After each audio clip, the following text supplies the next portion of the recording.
219 News Now is brought to you by the South Shore Line and by Strachan Van Til, making lives easier for 95 years.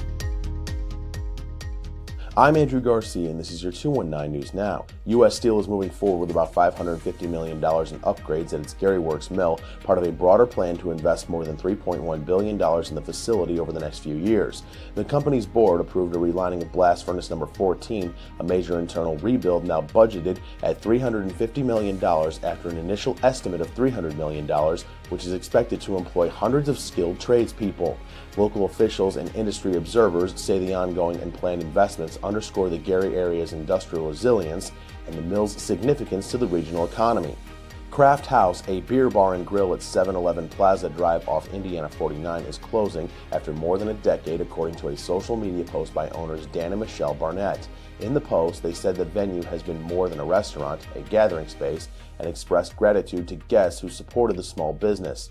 Nationally, beer production fell about 1% last year, and craft beer volumes declined around 4%, and several regional craft beer spots have closed, including Beer Geeks in Highland, Windmill Brewing in Dyer, Malt Brothers Brewing in St. John, Devil's Trumpet in Hobart, and Brewfest in Highland.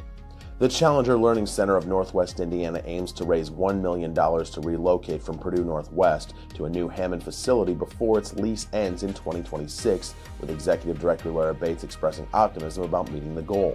BP Whiting Refinery donated $75,000, bringing the center halfway to its fundraising target, and BP will be recognized as a sponsor of the planetarium space once the new location opens.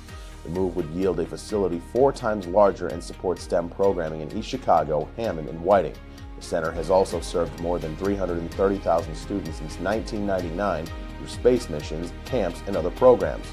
And in sports, the remainder of the college football playoff is set after the first round games this past weekend. Indiana will now officially play Alabama in the Rose Bowl. The Hoosiers will go 3 weeks between games when they take the field on New Year's Day versus the Crimson Tide. And while the layoff is less than ideal, the voice of IU, Don Fischer, believes the Hoosiers will be well prepared on January 1st.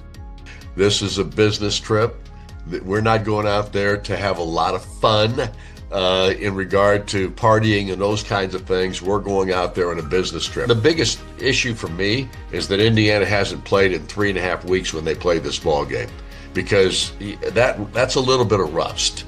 And I don't know how Coach Cignetti, I know how he goes about his business. I just don't know how he handles this particular issue, because when you've had 3.5 weeks off, that's a little rust. There's a little bit of rust that builds up there.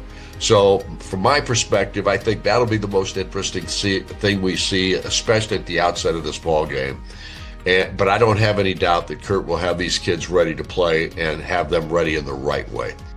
To read up on more local news and headlines, visit JEDtv.com and NWI.com. I'm Andrew Garcia, and this has been your 219 News Now.